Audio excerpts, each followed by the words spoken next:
We need to have a conversation about motherhood and happiness, thanks to Miss Chapel Roan saying that she doesn't know anyone with young children who is happy. And truly, I think this is what I've seen a lot of on the left side of the aisle and with younger people, is that they don't understand an idea of a world where you could be happy or fulfilled in a state of struggle. Because let's be serious, moms, myself included, we talk about the realities of motherhood. It is not all sunshine and rainbows, okay? And it's a job just like anything else. Because the job of raising young kids specifically is really difficult. The reason this is such a big disconnect, the reason why this is such a big problem, and it's causing a lot of mothers to shy away from specifically leftist spaces because they are most likely to be child-free by choice, but also anti-child, which is not the same thing, and anti-motherhood, is because of this misunderstanding. The happiness that these people who are critiquing having children don't understand is that there's a happiness that is not selfish. There is a type of happiness that is selfless. And that is right in the sweet spot of where motherhood is. The type of happiness that you would get by doing community service,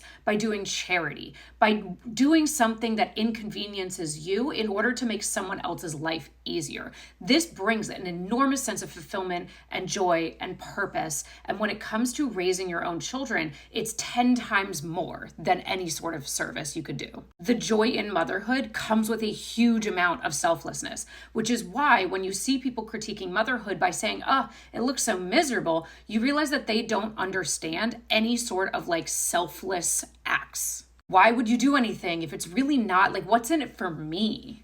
And this sort of hyper individualism that is coming from leftist spaces and coming from this like critique of children in public and this refusal to be part of the village, right? Because I didn't choose to have kids. Why should I help you? Ew.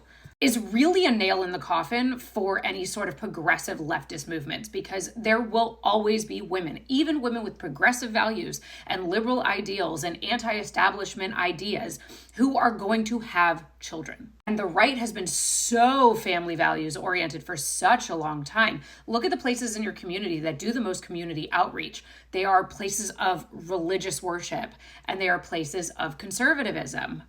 I know plenty of people who don't have kids, either by choice or by happenstance, who don't think these things, who are supportive of their friends who have children, who still love their friends, who understand the massive transition in time and priority that parents go through. And I don't know about you, but as a mom, I am so sick of this conversation of like, oh God, that looks so miserable. Why would you ever do that? I hate kids. They're so annoying. They're so loud in public. People are terrible. They shouldn't bring kids here.